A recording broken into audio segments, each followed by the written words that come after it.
bibliquement, avoir la foi, c'est pas juste croire. Avoir la foi, en fait, c'est pas juste ne pas douter. En fait, il y a beaucoup de croyances. Donc, on ne peut pas dire que avoir la foi, c'est juste croire. Parce qu'on peut croire en plein de choses. Un ensemble de croyances, c'est juste une religion. Mais on sait que on ne suit pas une religion. On sait qu'on ne suit pas en fait un ensemble de croyances mises les unes à côté des autres et on ne sait pas trop pourquoi on fait les choses, mais on les fait quand même. Mais avoir la foi, c'est pas un synonyme juste en fait de croire. Avoir la foi, c'est croire en la vérité.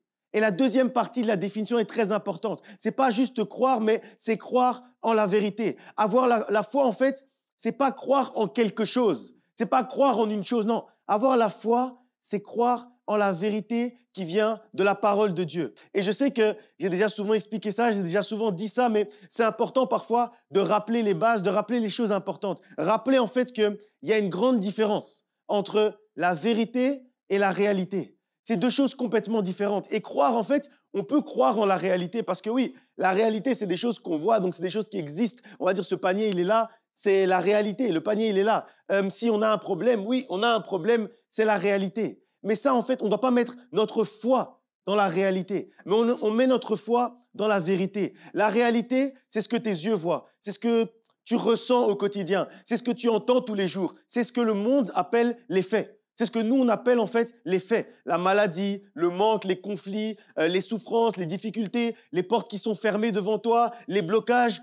C'est pas faux en soi. C'est réel, c'est des choses qui sont réelles, c'est bien réel. C'est la réalité qu'on vit tous les jours. C'est la réalité que chaque jour ici, on vit sur la terre. Tu regardes une facture, tu regardes l'état de ton compte. Oui, le manque parfois, c'est réel. Tu regardes ton état de santé, la maladie parfois, c'est réel. Tu regardes ton entourage, les difficultés, les conflits, les disputes. Oui, c'est vrai que c'est réel. Mais la vérité, c'est autre chose en fait que ça. Parce que si tu mets ta foi justement dans cette réalité, en fait, tu vas jamais avancer. Parce que ça veut dire que les seules choses auxquelles tu crois, c'est les choses que tu vois au jour le jour. C'est les choses en fait qui sont palpables. Et si tu fais ça, en fait, tu vas jamais avancer parce que la vérité, c'est ce que Dieu dit, c'est sa parole. La Bible dit dans Jean 17, sanctifie-les par ta vérité. Ta parole est la vérité. C'est-à-dire en fait que quand on dit qu'on a la foi et qu'on croit en la vérité, ça veut dire qu'on croit en la parole de Dieu. Et la vérité, en fait, elle ne dépend pas de ce qu'on ressent. Ta vérité ne dépend pas de ce que tu ressens. Ta réalité, oui, elle dépend de ce que tu ressens. Mais ta vérité ne dépend pas de ce que tu ressens. Parce que la parole de Dieu ne dépend pas de ce que tu ressens. La vérité ne dépend pas de ce que tu vis. Parce que la parole de Dieu ne change pas par rapport à ce que tu vis au quotidien. Que tu vives une bonne période de ta vie, que tu sois très heureux. La Bible est la même de Genèse à Apocalypse. Que tu vives une période où tu es très triste, c'est très compliqué, tu es dans un questionnement. En fait, la parole de Dieu de Genèse à Apocalypse ne va pas changer par rapport à ce que tu vis, par rapport à ce que tu ressens. La vérité, c'est juste ce que Dieu dit. La vérité, c'est juste ce que Dieu a promis. Et tout ça, en fait, c'est ça qui s'accomplit. Parce que la réalité, elle ne s'accomplit pas. Mais la vérité, elle s'accomplit. La réalité, elle est là. Mais la vérité, elle s'accomplit. Et c'est la différence entre les deux. La réalité, elle est juste là. Mais la vérité, elle s'accomplit demain. La réalité, c'est une situation ponctuelle. Mais la vérité, c'est une situation inconditionnelle. C'est-à-dire qu'il y a le caractère inconditionnel dans la vérité, mais qui n'est pas dans la réalité. La réalité, elle est conditionnée. Elle est conditionnée par le climat, elle est conditionnée par tu te lèves le matin, tu es content, tu te lèves le matin, tu n'es pas content, tu as fait un cauchemar, tu te lèves, je ne sais pas, tu as mal à la tête. Ça, c'est la réalité. Mais la vérité, elle est inconditionnelle. Et si elle est inconditionnelle, c'est parce qu'elle est basée sur quelqu'un qui lui-même est inconditionnel, sur quelqu'un qui lui-même, en fait, ne change pas. La vérité, elle ne dépend pas, en fait, de toutes les circonstances de la vie. La vérité, c'est juste ce que Dieu a dit, ce qu'il a promis et ce qu'il va accomplir et ce qu'il accomplit au quotidien. Et on dit que la vérité est la parole. On a dit ça dans Jean 17. Maintenant, lisons ensemble ce qu'est la parole. Jean 1, chapitre 1 jusqu'au verset 14. On va lire ensemble. On a dit que, donc, suivez bien, Jean 17, la vérité est la parole. Maintenant, on va lire ce qu'est la parole. Jean chapitre 1, verset 1 à 14 nous dit « Au commencement était la parole, et la parole était avec Dieu. Et la parole était Dieu. » Si vous avez encore une Bible à l'ancienne, vous pouvez surligner. La parole était Dieu. Elle était au commencement avec Dieu.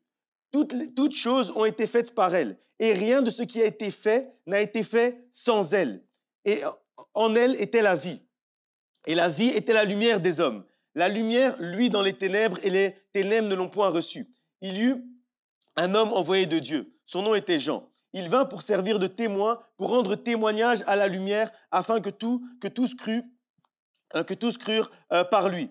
Il n'était pas la lumière, mais il parut pour rendre témoignage à la lumière. Cette lumière était la véritable lumière qui, en venant dans le monde, éclaire tout homme. Elle était dans le monde, et le monde a été fait par elle, et le monde ne l'a point connue. Elle est venue chez les siens, et les siens ne l'ont point reçue. Mais à tous ceux qui l'ont reçue, à ceux qui croient en son nom, elle a donné le pouvoir de devenir enfants de Dieu, lesquels sont nés, non du sang, ni de la volonté de la chair, ni de la volonté de l'homme, mais de Dieu. Et la parole a été faite chair, et elle a habité parmi nous, pleine de grâce et de vérité. Soulignez bien vérité. Et nous avons contemplé sa gloire, une gloire comme la gloire du Fils unique venu du Père. Soulignez, Fils unique venu du Père. Verset 1, on nous dit, la parole est Dieu.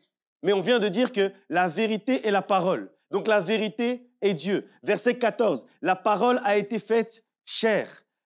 La parole est la vérité et la parole a été faite chair, donc la vérité a été faite chair. Et après, au verset 14, à la fin, on nous dit, la parole est le Fils unique venu du Père, c'est-à-dire Jésus-Christ. Et dans Jean, chapitre 14, au verset 6, pour être sûr qu'on a bien compris, Jésus va se présenter lui-même comme étant, comme vous savez, le chemin, la vérité et la vie. Alors, écoutez bien, la vérité, ce n'est pas une idée. La vérité, ce n'est pas une opinion. La vérité, ce n'est pas un avis. Parce qu'en fait, une idée, c'est quelque chose qui peut changer. Tu peux changer d'idée. Une idée, une opinion, pardon, c'est quelque chose qui peut changer. Tu peux changer d'opinion. Un avis, c'est quelque chose qui peut changer. Et malheureusement, ici dans le monde, on croit en fait que la vérité, elle change. On croit que la vérité, en fait, c'est aujourd'hui, c'est ma vérité, mais demain, la vérité on dit quoi? La vérité d'aujourd'hui n'est pas la vérité de demain. Ça, c'est ce que nous, les hommes, les êtres humains, on dit. On dit que la vérité de l'un n'est pas la vérité de l'autre. Mais quand on lit la parole de Dieu, on comprend que la parole est la vérité et que Dieu est la parole. C'est-à-dire que toutes les caractéristiques qu'on donne à Dieu, on peut les donner à la parole. Et toutes les caractéristiques qu'on donne à la parole, on peut les donner à la vérité. C'est-à-dire que quand on dit en fait que Dieu, en Dieu, il n'y a ni changement, ni ombre de variation, ces caractéristiques-là de pas de changement et pas de variation, on peut dire dans la parole, puisqu'on a dit, on a lu ensemble dans Jean, on a lu que Dieu est la parole. Donc si on dit qu'en Dieu, il n'y a ni changement ni ombre de variation, on dit également que dans la parole, il n'y a ni changement ni ombre de variation. Et dans Jean 17, on a lu que la parole est la vérité. C'est-à-dire que ce qu'on dit de la parole, on peut le dire également de la vérité que tu dois vivre et à laquelle tu dois t'accrocher et à laquelle tu dois croire pour avoir la foi. C'est-à-dire qu'on dit que dans la vérité, il n'y a ni changement ni ombre de variation. Okay? Ça veut dire que toutes les caractéristiques qu'on donne à Dieu, on peut les donner à la parole. Et toutes les caractéristiques qu'on donne à la parole, on peut les donner également à la vérité. Et donc, c'est pour ça en fait que je disais qu'il faut bien suivre. La vérité, ce n'est pas une idée, ce n'est pas une opinion, ce n'est pas un avis. La vérité, c'est une personne. Et cette personne s'appelle Jésus-Christ. Cette personne, c'est Dieu lui-même. Et il y a quelque chose d'intéressant avec cette personne, c'est que la Bible nous dit, comme j'ai dit dans Jacques 1, 17, que dans cette personne, il n'y a ni changement, ni ombre de variation. Donc, suivez bien le développement des idées. La foi, c'est croire en la vérité. Jean 17 nous dit que la parole de Dieu est la vérité. Donc, à chaque fois qu'on voit le mot parole, on peut le remplacer par la vérité. Et Jean chapitre 1, par remplacement, on continue en disant que Jean chapitre 1 nous dit que Jésus, Dieu, est la parole. Donc à chaque fois qu'on voit la parole, on peut remplacer par vérité. À chaque fois qu'on voit la vérité, on peut remplacer par Jésus lui-même. Donc par exemple, comme je dis, Jacques 1 nous dit que en Jésus, il n'y a ni changement, ni ombre de variation. C'est-à-dire que dans la vérité à laquelle on croit, il n'y a ni changement, ni ombre de variation. Et c'est pour ça qu'on dit que la vérité n'est pas la réalité. Parce que dans la réalité, il y a des changements et il y a des variations. Mais dans la vérité, il n'y en a pas. La Bible nous dit que Dieu est tout-puissant. C'est-à-dire que la vérité à laquelle on croit, elle est toute puissante pour changer notre réalité. Et c'est là, en fait, où on comprend que la foi, c'est autre chose. Et c'est pour ça que je te dis aujourd'hui que la foi, ce n'est pas juste croire. La foi, c'est croire en la vérité. La foi, c'est croire en la parole. La foi, c'est croire en Jésus-Christ. Et tout ça, en fait, c'est lié par remplacement, par processus de remplacement. Avoir la foi, c'est pas croire en quelque chose. Avoir la foi, c'est croire en quelqu'un. Quelqu'un qui est la vérité incarnée. Quelqu'un qui est la parole incarnée. Et je ne dis pas que il faut pas confondre deux choses non plus. Je ne dis pas que la foi, c'est fermer les yeux sur les faits. On ne doit pas fermer les yeux sur la réalité. La foi, en fait, c'est pas fermer les yeux sur les faits de notre vie de tous les jours. La foi, c'est ouvrir les yeux sur la fidélité de Dieu qui peut transformer les faits de notre réalité. Et c'est là, en fait, où il y a une différence. La foi, c'est pas fermer les oreilles sur ce que le monde dit. Parce que la foi, en fait, c'est pas poser des actes négatifs. La foi, c'est poser des actes positifs, c'est agir. C'est-à-dire que la foi, c'est pas fermer les oreilles sur ce que le monde dit. La foi, c'est ouvrir les oreilles sur ce que Dieu dit et sur ce que Dieu promet, avec la conviction que ce qu'il promet et ce qu'il dit, il va l'accomplir.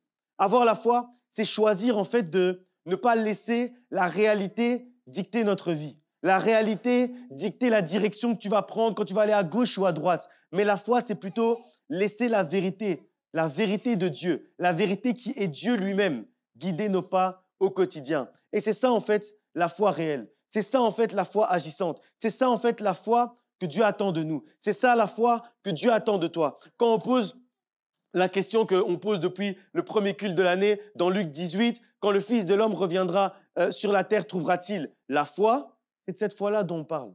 La foi en la parole, la foi en la vérité, la foi en Jésus-Christ lui-même. Alors, je n'ai pas dit que c'est simple.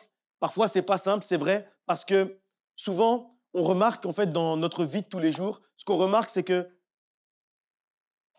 y a souvent une distorsion en fait entre la réalité et la vérité. Il y a une distorsion, il y a une différence, il y a un écart, il y a une distance entre la réalité et la vérité. Toi, tu pries, tu crois, mais tu ne vois rien changer. Parce que dans le rien changer, là, c'est la réalité. Mais toi, tu pries, tu crois en la vérité. Tu espères, mais tu n'as encore rien reçu de ce que tu espères. Ça, c'est la réalité. Tu essaies de tenir bon, mais ça devient difficile. Et petit à petit, tu commences à lâcher. Petit à petit, tu commences à te fatiguer. Ça, c'est des choses qui sont réelles. C'est des choses, en fait, que tout le monde vit. Et la vie, en fait, nous confronte souvent à ce problème-là. La vie nous confronte souvent à cette épreuve-là, à ce problème-là. C'est qu'il y a un écart. Il y a un écart entre deux mondes.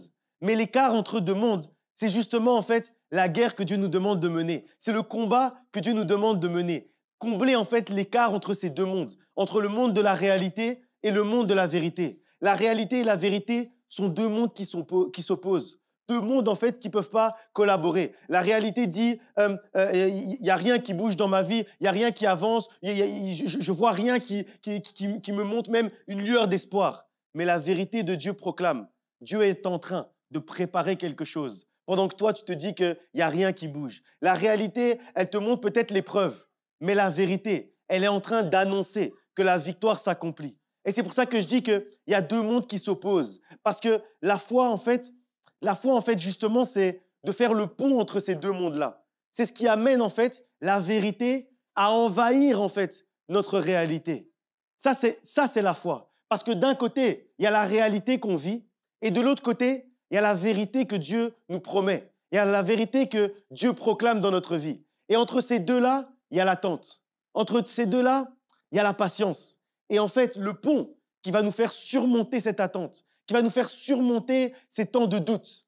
Le pont, là, en fait, justement, c'est la foi. Ce qui amène, justement, la vérité, à un moment donné, à pouvoir passer de ce côté-là à ce côté-là et à envahir complètement la réalité. Et qu'à un moment donné, parce que à un moment, l'objectif, c'est que tu ne vives plus dans l'espoir, mais c'est que tu vives à un moment donné où ta réalité a rencontré la vérité de Dieu.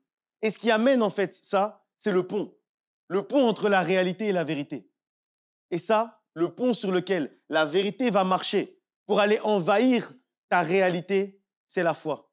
C'est ta foi, en fait, au quotidien. C'est ton espérance. C'est l'espoir que Dieu a mis en toi. Et c'est pour ça que, depuis le début de l'année, on vous parle de la foi. Parce qu'en fait, il est temps, en fait, qu'on puisse créer un pont entre ces deux mondes-là. Il est temps, en fait, qu'on puisse faciliter l'envahissement de la vérité dans notre réalité. Il est temps que tu puisses réellement vivre la vérité et que tu puisses plus en fait vivre une simple réalité, mais que tu vives une réalité qui est ancrée dans la vérité de Dieu. Quand la réalité te dit que ça traîne, il faut que le pont de la foi puisse lui répondre. Il faut que ta foi puisse lui répondre et lui dire, comme le dit Habakkuk, puisse proclamer Habakkuk. C'est une prophétie dont le temps est déjà fixé. Elle s'accomplira. Elle s'accomplira certainement. Si elle tarde, je l'attends.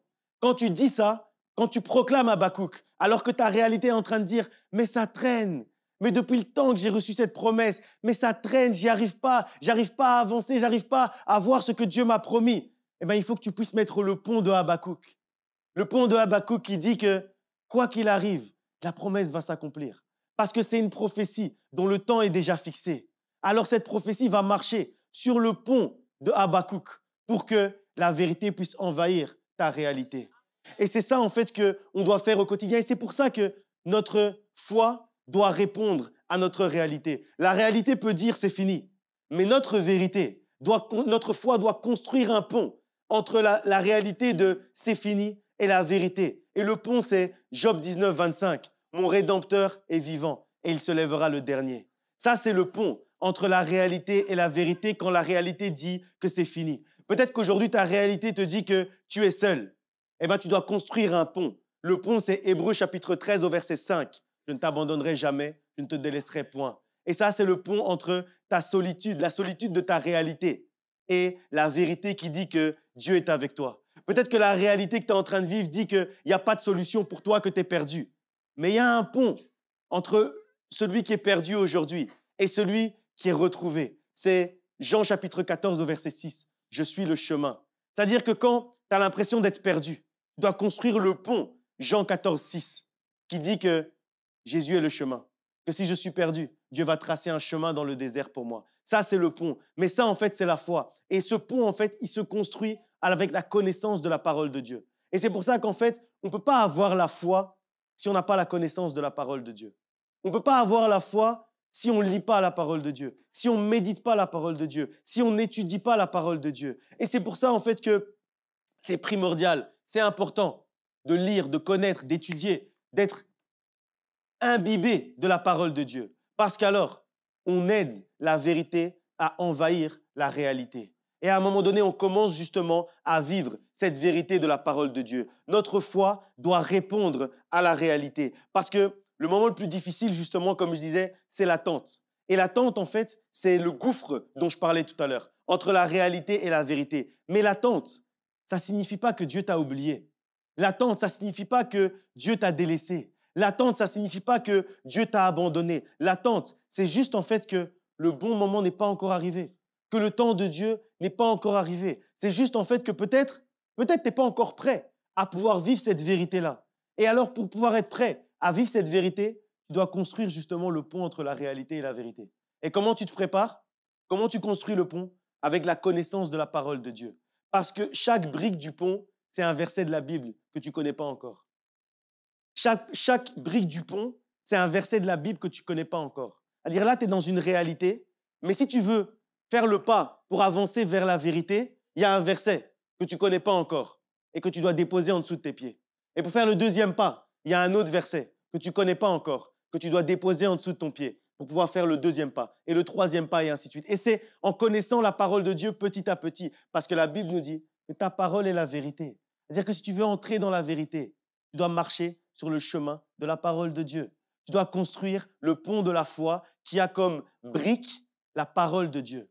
La parole de Dieu est essentielle pour que notre foi puisse tenir. Et l'attente, en fait, c'est juste que tu n'es pas encore prêt. Et pas encore prêt, ça veut juste dire que tu ne connais pas assez la Bible.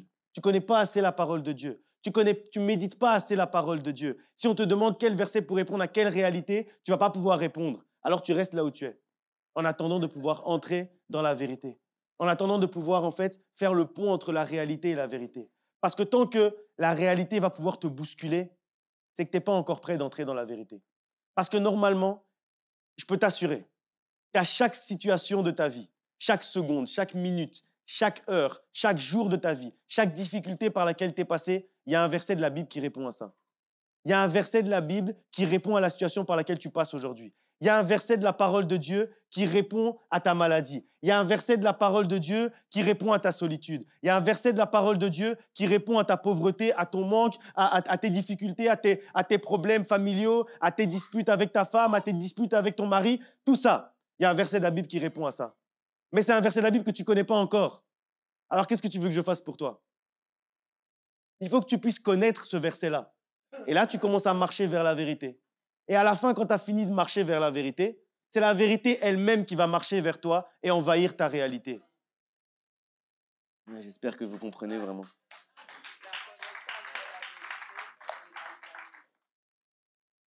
C'est un secret important. C'est un secret important et vous ne pouvez pas imaginer l'importance de la parole de Dieu. Personne ne peut imaginer et comprendre parce que chacun d'entre nous, on n'est pas arrivé à la connaissance parfaite, comme nous dit la parole de Dieu. Et plus on connaît, plus on se rend compte qu'on ne connaît pas. Plus on se rend compte qu'il manque encore une brique. Et il manque encore une brique. Et encore une, et encore une, et encore une. Moi, vous savez, je ne sais pas pourquoi, mais j'ai toujours eu cette passion pour la Bible, pour la parole de Dieu. Je ne sais pas d'où ça vient, c'est comme ça, c'est tout. Je ne peux même pas dire que c'est parce que mes parents sont pasteurs, parce que c'est juste comme ça. C'est-à-dire que moi, je ne sais pas, j'ai appris à lire. J'ai enchaîné 2 fois la Bible de Genèse à Apocalypse direct. J'ai appris à lire. À 7 ans, j'ai enchaîné ça. Après, quand mon papa m'amenait à l'école, je prenais la Bible dans la voiture. J'avais une Bible pour la voiture et une Bible pour la maison. Parce qu'en fait, je me disais, bon, les 15 minutes où on est dans la voiture, moi, je suis intelligent, je n'ai pas besoin d'étudier dans la voiture. Du coup, les 15 minutes que j'ai dans la voiture, je vais les utiliser pour lire la Bible. Oh, mon papa est là, il est là, il peut dire comment ça se passait. J'avais une Bible là dans la portière de la voiture, je prends la Bible, je me dis, ok, j'ai 15 minutes, je vais juste lire un peu, comme ça j'ai 15 minutes de plus. Je lis un peu, on arrive au feu rouge juste avant GPH, je dépose la Bible, je rentre dans l'école.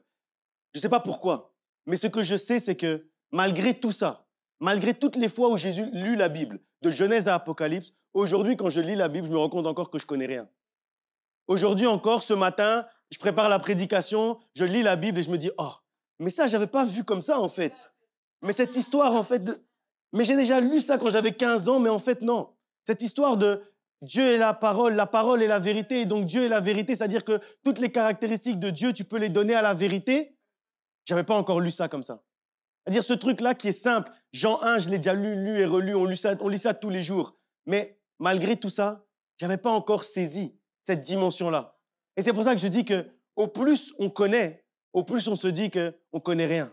Au plus on se dit qu'on doit encore connaître, qu'on doit encore rechercher. Et entre la réalité et la vérité, il y a un espace, il y a un gouffre, il y a une distance. Mais c'est la foi qui fait le pont entre les deux pour combler ce vide-là. Et la foi, elle est construite sur la connaissance de la parole de Dieu. Et il y a 2 semaines, on avait parlé ensemble de l'exemple de Joseph. Et quand on comprend, en fait, quand on lit l'exemple de Joseph, je l'ai encore relu, je l'avais déjà relu il y a 2 semaines, je l'ai encore relu ici. Dieu lui a montré ce rêve de grandeur que vous connaissez, mais avant la réalisation, j'ai parlé de ça la dernière fois, il y a eu beaucoup de choses, beaucoup d'épreuves, la trahison, le puits, l'esclavage, la prison. Mais quand on regarde bien, à chaque fois, on se rend compte en fait que Joseph, il répondait à chaque fois à ces situations par la parole de Dieu, par la foi.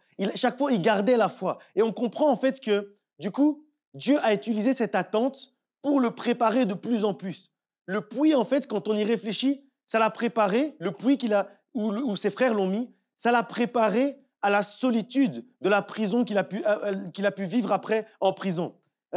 L'esclavage, ça l'a préparé, ça l'a formé d'une certaine manière à la gestion dans la maison de Pharaon. La prison, ça l'a confronté à l'injustice, pour qu'après lui-même, il ait en lui cette envie, cette volonté d'agir avec justice. Et donc, quand Pharaon l'a appelé, il était prêt. Parce qu'à tout moment où il y avait une épreuve, à tout moment où il y avait une épreuve dans la réalité, il confrontait sa foi. Et il n'a jamais perdu la foi. Alors, l'attente l'a préparé à vivre dans la vérité de Dieu, à vivre dans la vérité que Dieu avait prévue pour lui. Et à un moment donné, il était prêt. C'est-à-dire qu'il était prêt à ce que la vérité puisse rencontrer la réalité. Et donc, à un moment donné, il est rentré dans sa promesse. À un moment donné, il est rentré dans sa promesse d'élévation et il est entré et il a dirigé la maison de Pharaon et tout le pays. Et ça, en fait, c'est parce qu'il a comblé l'attente avec la foi. Durant tous ces moments d'attente où sa réalité était encore éloignée de la vérité, Durant tous ces moments où la réalité qu'il vivait au quotidien, elle était en opposition avec la vérité qui lui avait été promise, c'est-à-dire la promesse d'élévation. Pendant tous ces moments-là, tout ce qu'il a fait, c'est garder la foi. Tout ce qu'il a fait, c'est construire sa foi sur la parole de Dieu, sur ce que Dieu avait dit, sur ce que Dieu allait accomplir. Alors, ce temps d'attente, ça n'a pas été pour sa mort, ça a été pour la gloire de Dieu, ça a été pour la préparation. Et c'est la même chose avec l'histoire de Lazare. La Bible nous dit qu'il y a eu un temps long, mais parce que Jésus avait la foi que Lazare allait guérir ou alors même ressusciter, alors l'attente a permis de préparer le miracle de la résurrection. Et nous, souvent, en fait, on est pressé. Mais Dieu, lui, il n'est pas pressé. Il n'est pas pressé parce qu'il veut qu'on soit prêt. C'est-à-dire que lui, il se dit, en fait, ça ne dépend pas de moi que ça arrive. Ça ne dépend pas de Dieu que la promesse puisse s'accomplir comme elle doit s'accomplir. Parce que quand lui, il a proclamé, comme j'ai dit, le temps est déjà fixé. Donc après, quand il a proclamé, ça ne dépend plus de lui, c'est comme ça va arriver. Mais ce qui va faire, en fait, que la promesse s'accomplisse maintenant, ou dans un jour, ou dans 10 jours, ou dans 20 jours, c'est ton niveau de préparation. Et ton niveau de préparation, c'est tout simplement ta connaissance de la parole de Dieu. C'est tout simplement la foi que tu mets dans justement cette promesse-là. Et trop souvent, nous, on veut en fait les promesses sans le processus qui nous amène jusqu'à l'accomplissement de la promesse. Et l'attente, en fait, ça fait partie du processus. L'attente, ça fait partie du processus. L'attente, en fait, c'est comme le four dans lequel Dieu va purifier notre foi avec sa parole-là. En fait, l'attente, c'est comme le terrain où notre foi va devenir de plus en plus mature. Notre foi, pour devenir mature, elle a besoin de la parole de Dieu. Ce qui va exercer notre foi, c'est la parole de Dieu. Alors, ça fait partie du processus. Donc, si tu es en train d'attendre, ne te dis pas que ce n'est pas normal. Mais dis-toi que tu dois te préparer encore plus. Dis-toi que tu dois continuer à te préparer. Et te préparer, c'est étudier la parole de Dieu. Te préparer, c'est connaître la parole de Dieu. Te préparer, c'est méditer la parole de Dieu. Si tu as l'impression que la réalité ne correspond pas à la vérité dans ta vie, alors ça veut dire que tu es dans le temps d'attente. Ça veut dire que tu dois construire le pont. Et pour construire le pont, tu dois connaître la parole de Dieu. Construis le pont de la foi entre la réalité et la vérité au travers de la connaissance de la parole de Dieu. Utilise cette attente pour purifier ta foi. Utilise cette attente pour renforcer ta foi. Utilise cette attente pour rendre ta foi mature. Jacques chapitre 1, versets 3 à 4 nous dit « Car l'épreuve de votre foi produit la patience. Mais il faut que la patience accomplisse parfaitement son œuvre. » Il faut que la patience accomplisse parfaitement son œuvre. C'est-à-dire que le temps d'attente est en train de faire une œuvre en toi. Le temps d'attente est en train de travailler en toi, est en train de préparer à l'intérieur de toi celui que tu dois être demain. Il y a 2 semaines, je vous parlais aussi du roi David. Je vous disais que le roi David, il avait déjà été proclamé roi ou un roi, etc. Et puis après, vous connaissez l'histoire, il y a un des fils de Saül, Ish-Boshet, qui monte sur le trône à sa place. Pendant ces 2 années-là, Dieu l'a préparé. Dieu l'a préparé aux difficultés d'être roi. Dieu l'a préparé à l'attente. Dieu lui a donné la patience. Dieu lui a donné la persévérance pendant tout ce temps-là pour qu'il devienne après, comme je disais, le roi que Dieu avait prévu qu'il soit. Et on peut aussi voir avec Abraham. Abraham, il faut savoir, je ne sais pas si vous savez, mais il a reçu une promesse à 75 ans. À 75 ans, il a reçu la promesse d'être père d'une multitude. Mais Isaac n'est arrivé alors que Abraham avait 100 ans. C'est-à-dire 25 ans plus tard. Je ne sais pas si vous avez déjà fait une promesse qui s'accomplit 25 ans plus tard. Mais imaginez la distance. Surtout en plus que déjà 75 ans, c'est vieux pour avoir un enfant. Mais maintenant, il a encore attendu 25 ans. Alors 100 ans, c'est même plus vieux pour avoir un enfant. 100 ans, c'est impossible.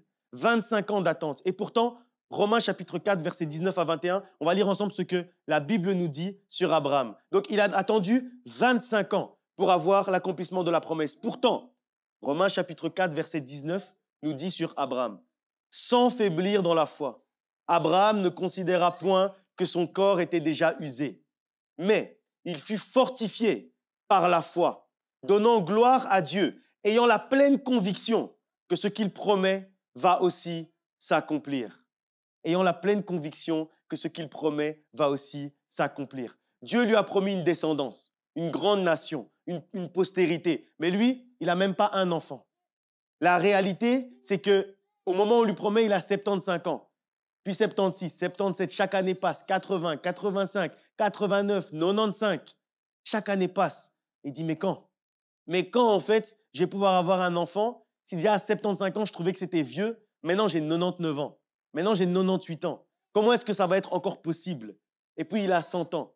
Sa femme est stérile. Il y a zéro espoir, humainement parlant. Il n'y a plus d'espoir que cette promesse faite il y a 24 ans, 25 ans puisse encore s'accomplir.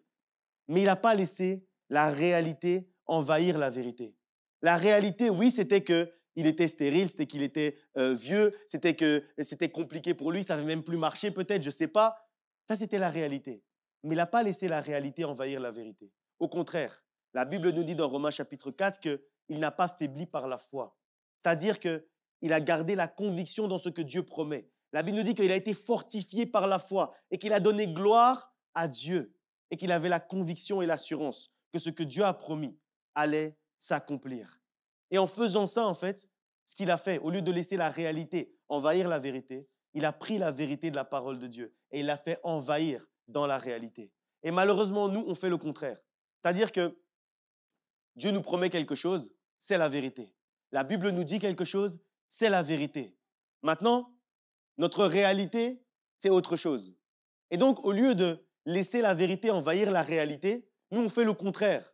C'est-à-dire que Dieu m'a promis que j'allais avoir une belle famille, mais tous les jours, je me dispute avec ma femme. Donc bon, je me dis que ce n'est pas possible d'avoir une belle famille parce qu'elle, elle est trop compliquée. Elle est trop compliquée, je me dispute avec elle, ça c'est la réalité. Le matin, je me lève, je me dispute. Le soir, je me lève, je m'endors, on est encore en dispute. Ça, c'est la réalité. Et donc, on va transformer la vérité que Dieu nous a promis en disant, bon, j'aurais peut-être pas une très belle famille, mais j'aurais au moins une famille moyenne. Quand on dit ça, en fait, on diminue la promesse de Dieu. Et quand on diminue la promesse de Dieu, on prend la réalité du quotidien et on lui permet d'envahir la vérité de Dieu. Alors que ce qu'on doit faire, c'est le contraire. On doit prendre la vérité de la parole de Dieu et dire qu'on l'a fait envahir notre réalité du quotidien. C'est-à-dire qu'on doit changer. On doit changer la réalité au travers de la vérité et ne pas changer la vérité au travers de notre réalité. On ne doit pas regarder la vérité de Dieu au travers du prisme de la réalité. Parfois même, on lit la Bible et on lit la Bible, mais on laisse notre réalité influencer la manière dont on lit la Bible. C'est-à-dire qu'on lit la Bible et la Bible dit tu ne manqueras de rien. Et nous, on dit ouais, mais c'est peut-être pas seulement pour moi. Vous savez, dans la Bible, parfois, il y a des gens qui doivent manquer des choses. Voilà, c'est comme ça. Moi, c'est peut-être pas pour moi cette promesse, c'est peut-être pour mon voisin ou ma voisine. C'est-à-dire qu'en fait, la Bible te dit quelque chose, mais toi, en fait, tu prends ta réalité parce que tu ne sais pas payer une facture ou que ton compte est à moins 5 euros. Alors, du coup, tu prends ça et tu la mets dans la vérité de la Bible. Mais au moment où la Bible a été écrite, ta réalité n'existait pas. Mais la vérité était déjà vérité. Mais la parole était déjà vérité. Alors, c'est la parole de Dieu qui doit envahir ta vie, qui doit envahir ta réalité. Et là, à ce moment-là, au lieu de vivre la réalité, tu vas commencer à vivre la vérité. Tu vas commencer à vivre différemment, en regardant les choses différemment, en voyant les choses différemment. Et peu importe l'attente, tu vas continuer à construire le pont petit à petit. Et petit à petit, tu vas voir que la vérité va envahir la réalité. Et c'est pas que, si on reprend l'exemple d'Abraham, c'est pas qu'Abraham n'a jamais eu de questions. Évidemment, pendant 25 ans d'attente, il a eu des questions. Mais peu importe les questions qu'il s'est posées, ce qu'il a fait, c'est qu'il a refusé de laisser le doute prendre le contrôle. Il a refusé que l'attente puisse tuer la vérité. Il a refusé que l'attente puisse tuer la foi qu'il avait à l'intérieur de lui. Et il faut savoir que l'attente, la Bible nous dit, on l'a lu tout à l'heure dans Jacques, que l'attente est parfois permise par Dieu. Parce qu'en fait, l'attente, elle va révéler qui tu es réellement. Elle va te révéler réellement. On va réellement voir qui tu es. Dieu va réellement voir qui tu es au travers de l'attente. L'attente va révéler qui tu es. L'attente va révéler ce que tu crois vraiment. L'attente va révéler ce sur quoi ta foi est basée. Est-ce que tu crois en quelque chose ou est-ce que tu crois en quelqu'un? Est-ce que tu crois en quelque chose qui peut arriver dans ta vie, c'est-à-dire je crois qu'il va arriver ça ou qu'il va arriver ça, ou est-ce que tu crois en celui qui peut faire arriver cette chose? Et en fait, l'attente, ça va révéler la différence. Parce qu'en fait, ce serait trop facile d'avoir la foi s'il n'y avait pas d'attente. Quelle difficulté il y aurait d'avoir la foi s'il n'y avait pas d'attente? Il n'y aurait pas d'épreuve, en fait. Tu pries aujourd'hui, 5 secondes après, tu reçois. Ça tombe du ciel. Alors, alors on ne saurait même pas qui tu es. Dieu ne saurait même pas qui tu es. Parce qu'en fait, tu n'aurais même pas la foi en lui. Tu aurais la foi en ces choses qui tombent du ciel. Et c'est ce qui est arrivé avec le peuple hébreu, le peuple de Dieu dans le désert. À un moment donné, en fait, ils n'avaient même plus foi en Dieu. À un moment donné, ils ont commencé à avoir la foi dans les miracles qui arrivaient. Et pour eux, c'est devenu normal. C'est-à-dire qu'ils marchent, ils ont faim, la manne tombe du ciel, ils mangent la manne. Il y a une difficulté qui arrive, un ennemi qui arrive, un danger qui arrive devant eux, les colonnes de feu se lèvent et ils sont protégés. Et donc, en fait, ils ont perdu la foi en Dieu jusqu'à, malgré toutes ces choses qui sont arrivées, ils ont quand même construit un veau d'or pour prier quelqu'un d'autre. Alors que, on comprend en fait que l'être humain est comme ça. Et quand Dieu a commencé, il a dit, OK, mais en fait, il faut mettre l'attente. Parce que si je ne mets pas l'attente, en fait, je ne saurais même pas en quoi mon fils, ma fille est en train de croire. Est-ce qu'il croit en ces choses qui arrivent ou est-ce qu'il croit en moi? Est-ce qu'il met sa foi dans les miracles ou est-ce qu'il met sa foi en moi? Raison pour laquelle la Bible nous dit que les Juifs recherchent des miracles, que les Grecs recherchent la sagesse. Mais nous prêchons Jésus-Christ, vérité et ressuscité d'entre les morts. C'est ce que nous prêchons et c'est ce en quoi nous croyons. C'est-à-dire qu'on ne croit pas en la sagesse et on ne croit pas dans les miracles.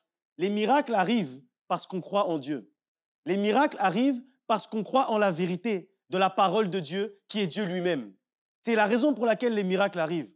Les miracles n'arrivent pas parce que tu crois aux miracles. Malheureusement, trop souvent, nous, on veut croire aux miracles, mais crois d'abord en Dieu. C'est lui le pourvoyeur du miracle. Moi, je préfère croire au pourvoyeur plutôt que croire en ce qu'il pourvoit. Vous comprenez? C'est mieux de croire en Dieu lui-même parce que c'est lui la source. C'est mieux de croire en la source que de croire en l'eau. C'est mieux de croire dans le principe physique des précipitations qui font couler l'eau que de croire en la pluie. Parce que si tu crois juste en la pluie, c'est juste le hasard. C'est juste la chance. Parfois, la pluie tombe, parfois, elle ne tombe pas. Mais si tu sais qu'avec la condensation, les nuages vont se former et qu'ensuite, quand tu vois les nuages, tu sais que les nuages se sont formés, donc la pluie va tomber. Tu sais à ce moment-là que ce n'est pas le hasard quand la pluie tombe. Quand la pluie tombe, c'est un processus, c'est un principe, c'est des choses qui sont arrivées jusqu'à voir la pluie couler. Et spirituellement, c'est exactement la même chose. Avant de voir la pluie de bénédiction, la pluie de miracle, la pluie de bienfaits de Dieu couler sur ta vie, crois d'abord en Dieu. Et c'est pour ça, en fait, que la Bible nous dit quelque chose de simple, mais quelque chose de fort. Celui qui s'approche de Dieu doit croire que Dieu existe. Et quand la Bible nous dit ça, on croit, ouais, mais ça va, ça, c'est bon. On a compris, celui qui s'approche de Dieu doit croire que Dieu existe. Ça a l'air facile comme ça. Mais réfléchissez vraiment si c'est vraiment facile. Parce qu'en fait, trop souvent, on s'approche de Dieu en croyant que la guérison existe. On s'approche de Dieu en croyant que la prospérité existe. On s'approche de Dieu en croyant que le mariage existe. On s'approche de Dieu en croyant que le diplôme existe. On s'approche de Dieu en croyant que le travail existe, que le contrat existe. Mais on ne s'approche pas de Dieu en croyant que Dieu existe. On s'approche de Dieu juste pour une petite chose, qu'on veut dans notre vie. Alors c'est pour ça qu'on s'approche de lui. Et la raison pour laquelle tu t'approches de Dieu, c'est ton Dieu réellement. Si la raison pour laquelle tu t'approches de Dieu, c'est Dieu, alors tu crois que Dieu existe. Donc ça veut dire, quand tu as besoin de quelque chose, tu t'approches de Dieu. Et quand tu as besoin de rien, tu t'approches de Dieu quand même. Et c'est là où on dit, ce verset qu'on croit que c'est facile, celui qui s'approche de Dieu doit croire que Dieu existe et qu'il est le rémunérateur de ceux qui le cherchent. Ça, c'est la deuxième partie. Ça, c'est la partie qu'on aime bien, le rémunérateur. Hein? On aime bien les rémunérations. Hein? La rémunération, on aime bien. Mais avant ça, celui qui s'approche de Dieu doit croire que Dieu existe. Et si tu crois qu'il existe, alors il devient le rémunérateur si tu le cherches. Mais pas le rémunérateur de ceux qui cherchent la rémunération. Il faut bien comprendre le passage parce que dans la Bible, chaque mot est... Je suis pasteur titulaire depuis 2017. Depuis 8 ans, je vous dis ça maintenant, vous complétez ma phrase.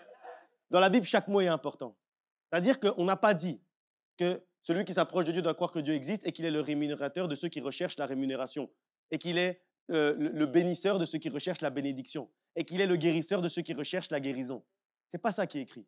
Il est écrit que Dieu est le rémunérateur de ceux qui le cherchent. Et le, c'est Dieu lui-même. Donc, si tu recherches Dieu, il va être ton rémunérateur. Il va te rémunérer si tu recherches Dieu. Si tu recherches la rémunération, continue à chercher. Continue à chercher, mais tu ne vas pas trouver. Parce que c'est la parole de Dieu, c'est comme ça. C'est comme ça et les nuances sont importantes dans la Bible. Les nuances sont importantes et là, c'est une nuance qui est réellement importante. Et Jacques nous dit que la patience doit accomplir son œuvre. C'est-à-dire que l'attente met en lumière si ta foi est enracinée dans Dieu ou dans ce que tu espères recevoir. Ça, c'est ce que l'attente va révéler. C'est bien d'attendre parce que ça permet de voir qui est qui. Ça permet de voir ceux qui vont abandonner leur chaise bleue ou ceux qui vont revenir s'asseoir sur leur chaise bleue pendant qu'ils sont en train d'attendre la bénédiction, pendant qu'ils sont en train d'attendre l'enfant, pendant qu'ils sont en train d'attendre le mariage, pendant qu'ils sont en train d'attendre le travail. Il y en a qui vont revenir s'asseoir parce qu'ils recherchent Dieu. Et il y en a qui ne vont plus revenir s'asseoir parce que justement, ils recherchent juste ça. Ils recherchent juste la bénédiction. Ils recherchent juste la maladie. Mais la Bible nous dit que de chercher d'abord le royaume des cieux et que tout le reste nous sera donné par surcroît. Ça, c'est que du surcroît. C'est que, en fait, un bonus. Parce que quand tu as trouvé Dieu, tu as tout trouvé. Le reste, après, c'est des bonus. Le surcroît, ça veut dire quelque chose dont tu n'as pas vraiment besoin, mais que Dieu te donne quand même. C'est-à-dire, en fait, tu n'as pas vraiment besoin d'argent. Tu n'as pas vraiment besoin d'argent si tu as Dieu. Mais bon, comme tu as trouvé Dieu, Dieu te donne quand même l'argent. C'est ça, en fait, ce que ça veut dire. Tu n'as pas vraiment besoin d'un couple. Tu n'as pas vraiment besoin. Si tu as trouvé Dieu, tu as tout trouvé, il t'a déjà comblé. Tu n'as pas besoin du couple. Mais parce que tu as trouvé Dieu, alors il te donne aussi un couple. Tu n'as pas vraiment besoin d'avoir des enfants. Mais si tu cherches Dieu et que tu trouves Dieu, il te donne le bonus des enfants. Il te donne le bonus du travail, le bonus de la réussite, le bonus, le bonus, le bonus, le bonus. Mais tout ça parce que tu as cherché Dieu. Tout ça parce que tu as trouvé Dieu. Tout ça parce que tu as recherché le royaume de Dieu. Et quand tu recherches le royaume de Dieu, le reste après t'est juste donné par surcroît. Et c'est là en fait où je vous dis que l'attente va révéler qui est qui. L'attente va révéler qui est réellement le Fils de Dieu, qui est réellement le serviteur de Dieu. Parce que Dieu ne veut pas juste te bénir, Dieu veut te former à vivre dans la bénédiction. Et ça, c'est une chose qu'on ne comprend pas et qui est trop importante. Et nous, en fait, on croit que Dieu veut juste nous bénir. Non, Dieu veut t'apprendre à vivre dans la bénédiction. Parce que sinon, si tu n'apprends pas à vivre dans la bénédiction, tu vas être comme le peuple hébreu dans le désert. La manne va tomber, les colonnes de feu vont se lever, la mer rouge va s'ouvrir devant toi et après tu vas aller construire un veau d'or. Parce qu'en fait, tu auras eu la bénédiction, mais tu n'auras pas appris à vivre dans la bénédiction. Et cette semaine, j'en parlais avec mon épouse parce qu'on parlait un peu du futur, de comment les choses, on veut que les choses puissent arriver, etc. Et, tout. Et puis moi, elle me disait, ouais, mais on dirait que tu n'es pas enthousiaste par rapport à ce changement. Tu n'es pas enthousiaste par rapport à ce que Dieu est en train de faire. Et je disais, non, ce n'est pas que je ne suis pas enthousiaste. C'est qu'en fait, je me suis habitué à l'atmosphère de Dieu. Je me suis habitué, en fait, à vivre dans cette bénédiction-là. Et en fait, aujourd'hui, je suis prêt. Je suis prêt à vivre n'importe quelle bénédiction, n'importe quelle difficulté aussi, n'importe quelle épreuve. Si Dieu donne, il donne. Si Dieu ne donne pas, il ne donne pas. Je suis prêt à vivre tout ça. Parce qu'en fait, je ne recherche pas ça. Je ne recherche pas la bénédiction. Je recherche Dieu. Et comme je recherche Dieu, je suis juste prêt à vivre comme Dieu veut que je vive. Et Dieu veut que je vive dans la bénédiction. Alors, je suis prêt à vivre dans cette bénédiction-là. Mais si il me met dans un puits comme Joseph, je suis prêt aussi à vivre dans un puits. Il n'y a pas de problème parce qu'il est là. Alors, avec lui, je suis prêt à aller dans le puits. Et avec lui, je suis prêt à aller dans le jardin d'Éden aussi. Avec lui, je suis prêt à aller dans la maladie et avec lui, je suis prêt à aller dans la bonne santé. Je suis prêt à aller dans les deux, il n'y a pas de problème s'il est avec moi. Parce que c'est lui que je recherche et pas la rémunération et pas la bénédiction. 2 Corinthiens chapitre 5 au verset 7 nous dit « Car nous marchons par la foi et non par la vue. » Marcher par la vue, c'est avancer, peu importe les situations. C'est avancer pas seulement quand tout est clair, pas seulement quand tout est logique. Marcher par la foi, c'est avancer même quand tu ne vois pas la prochaine étape, même quand tu ne vois pas le prochain pas que tu dois faire. C'est avancer quand le ciel est silencieux. C'est avancer quand continuer à adorer, quand tu n'as pas les réponses. Tu viens pour adorer, tu crois, Seigneur, donne-moi la réponse à cette question, Seigneur, je t'adore, je te loue, donne-moi la réponse à cette question, mais il n'y a pas de réponse. Mais tu continues quand même à adorer. Ça, en fait, c'est marcher par la foi. c'est rester fidèle, même quand c'est difficile. Rester fidèle même quand tu as l'impression que tu es incompris, que même Dieu ne te comprend pas, que tu demandes quelque chose, mais ça n'arrive pas. Mais tu continues quand même à demeurer fidèle. Noé, il a construit l'arche sans jamais avoir vu la pluie. C'est-à-dire qu'il a construit l'arche qui faisait partie de la vérité, sans jamais que la pluie puisse commencer à couler en réalité. Moïse, il a quitté l'Égypte sans savoir où était la terre promise. Mais il a quand même quitté l'Égypte avec le peuple. Mais dans Hébreux 11, 27, on nous dit de Moïse qu'il tint ferme comme voyant celui qui est invisible. Et on ne dit pas ici comme voyant la terre promise qui était invisible. On dit que Moïse a tenu ferme parce qu'il voyait pas ce qui était invisible. Il voyait celui qui était invisible. C'est-à-dire, il gardait les yeux fixés sur celui qu'on ne voit pas, sur Dieu. Il gardait les yeux fixés sur Dieu, sur sa parole qui est Dieu et sur la vérité qui est sa parole. Alors, tes yeux naturels peuvent te montrer un désert, mais tes yeux de foi vont te montrer la terre promise. Tes yeux naturels peuvent te montrer des murs, mais les yeux de la foi voient déjà la muraille tomber. Parce qu'en fait, ce que tu ne vois pas encore, Dieu est déjà en train de le façonner. Ce que tu ne vois pas encore, Dieu est déjà en train de le préparer. Alors, accepte les étapes, accepte l'attente et construis le pont entre la réalité et la vérité. Peu importe ce que tes yeux naturels voient, peu importe ce que tes oreilles naturelles entendent, parce que aujourd'hui, Dieu t'appelle à un autre niveau de foi. Dieu nous appelle à un autre niveau de foi. Ne plus marcher en fait à cause de ce que tu vois. Parce que tu vois les choses, alors tu marches. Non, ne vis pas selon les faits. Ne vis pas selon la réalité. Ne laisse plus les circonstances de ta vie dicter ta paix, dicter ta joie, dicter ton bonheur, dicter ton sourire. Mais commence réellement aujourd'hui à marcher dans la foi. Et la foi, c'est croire en la vérité. Et la vérité, c'est la parole de Dieu. Et la parole de Dieu, c'est Dieu lui-même. Donc souviens-toi que la vérité, ce n'est pas une théorie. La vérité, ce n'est pas un avis. La vérité, ce n'est pas une opinion. La vérité, ce n'est pas quelque chose qui change en fonction de ton humeur. La vérité, c'est une personne. Cette personne s'appelle Jésus. Et dans cette personne, il n'y a ni changement, ni ombre de variation. Alors dans la parole, il n'y a ni changement, ni ombre de variation. Alors dans la vérité que Dieu a proclamée sur ta vie, il n'y a ni changement, ni ombre de variation. Et cette vérité-là, elle a un nom, elle s'appelle Jésus-Christ. Quand tu marches par la foi, tu marches par Jésus-Christ. Quand tu marches par la foi, tu marches par la vérité. Quand tu marches par la foi, tu marches par la parole. Tu crois en la vérité. Tu crois en Jésus-Christ. Tu crois en Dieu. Tu crois dans le lion de la tribu de Juda, dans l'Éternel des armées, celui qui dit un mot et la chose s'accomplit, celui qui est le narcisse de Saron, celui qui est la lumière du monde. Tu crois en lui. Tu t'appuies sur lui. Tu t'appuies sur la vérité. Tu t'appuies sur Dieu. Et la Bible nous dit, dans Jean 8, 32, on va terminer avec ça, la Bible nous dit, vous connaîtrez la vérité et la vérité vous affranchira. Et quand on y réfléchit, c'est logique, parce qu'en fait, qui nous délivre?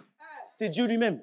Qui nous délivre? C'est Jésus. Alors on dit que vous connaîtrez la vérité vous affranchira. Vous connaîtrez la parole, et la parole vous affranchira. Vous connaîtrez Jésus, et Jésus vous affranchira. Parce qu'il est la vérité qui est claire. Il est la vérité qui donne la vie.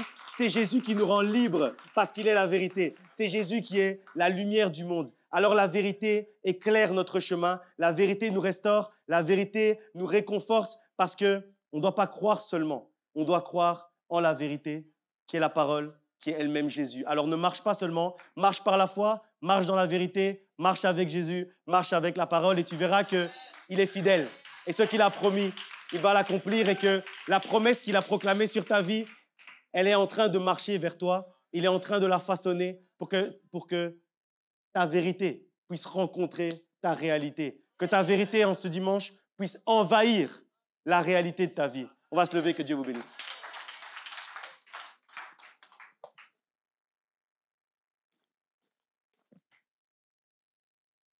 Père éternel, Dieu de gloire, nous approchons devant ton trône pour te dire merci. Merci Seigneur pour ta parole. Merci Seigneur pour qui tu es. Merci Seigneur pour cette parole qui nous a été révélée. Merci Seigneur pour cette vérité présente qui nous a été révélée. Merci Seigneur parce qu'aujourd'hui, nous prenons Seigneur une décision. Nous faisons un choix aujourd'hui de vivre dans la vérité. Seigneur, nous ne voulons plus vivre dans la réalité. Nous ne voulons plus Seigneur que notre vie soit influencée par la réalité du quotidien. Nous ne voulons plus, Seigneur, que notre manière de vivre, notre manière de parler, notre manière de nous comporter soit influencée par la réalité. Mais aujourd'hui, Seigneur, nous voulons, Seigneur, vivre cette vérité inconditionnelle, cette vérité qui vient de toi, cette vérité dans laquelle il n'y a ni changement, ni ombre de variation, cette vérité que tu es, cette vérité que nous voulons accueillir dans notre vie aujourd'hui. Aujourd'hui, Seigneur, peu importe l'attente, que ta vérité puisse envahir notre réalité, Seigneur. Seigneur, si quelqu'un était dans l'attente, si quelqu'un, Seigneur, commençait à être découragé parce que la promesse traînait, comme la promesse d'Abraham, Seigneur, aujourd'hui, que ta vérité puisse envahir la réalité. Aujourd'hui, Seigneur, que ta vérité puisse envahir nos vies, Seigneur. Envahis nos vies par ta vérité. Envahis nos vies par ta parole. Envahis nos vies par ton identité, par qui tu es. Parce qu'aujourd'hui, Seigneur, nos cœurs ont soif de toi. Aujourd'hui, Seigneur, nous voulons te chercher pour qui tu es. Pas, Seigneur, pour ce que tu fais, mais nous voulons te chercher aujourd'hui pour qui tu es. Parce qu'aujourd'hui, nous voulons être prêts à vivre cette vie de bénédiction. Parce que, Seigneur, nous savons que tu veux nous bénir, mais que tu veux aller au-delà de la bénédiction. Que tu veux, Seigneur, nous apprendre à vivre dans la bénédiction. Que tu veux nous apprendre à vivre avec toi. Alors aujourd'hui, nous voulons te chercher, toi qui es le rémunérateur. Nous ne voulons pas, Seigneur, aujourd'hui, rechercher la rémunération, mais nous voulons chercher le rémunérateur. Nous ne voulons pas, Seigneur, rechercher la bénédiction, mais nous voulons chercher celui qui bénit. Nous ne voulons pas, Seigneur, chercher le miracle, mais nous voulons chercher celui qui est l'auteur du miracle. Aujourd'hui, Seigneur, c'est toi que nous sommes venus chercher. Aujourd'hui, Seigneur, c'est à toi que nous sommes venus parler. Aujourd'hui, Seigneur, c'est le pan de ton vêtement que nous sommes venus accrocher, Seigneur. Aujourd'hui, Seigneur, nous voulons nous accrocher à toi.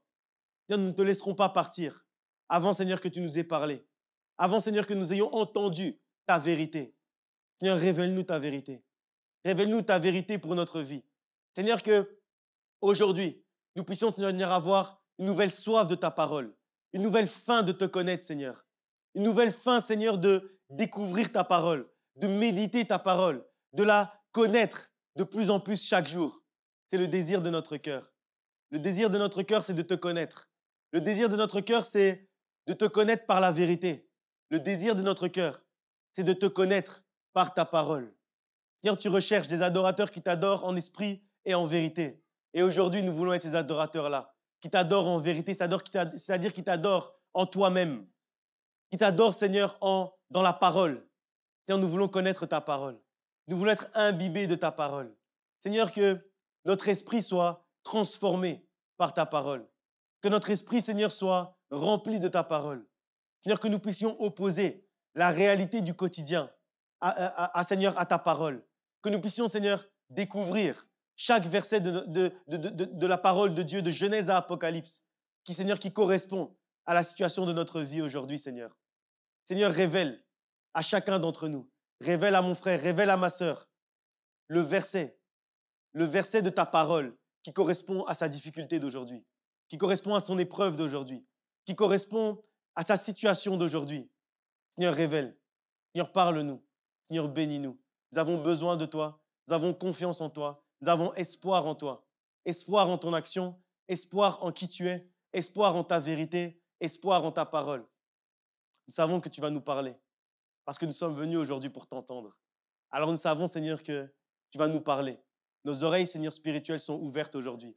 Nos oreilles de foi sont ouvertes aujourd'hui. Nos yeux de foi sont ouverts et sont prêts à te voir, sont prêts à t'entendre. Parle-nous, Seigneur. Révèle-toi à nous. Envoie-nous, Seigneur, des signes pour que nous sachions comment nous devons marcher. Que notre réalité ne puisse pas dicter notre chemin, mais que ta vérité puisse dicter notre chemin à partir d'aujourd'hui et pour le reste de notre vie, au nom de Jésus-Christ. Amen. Christ est ma seule fondation.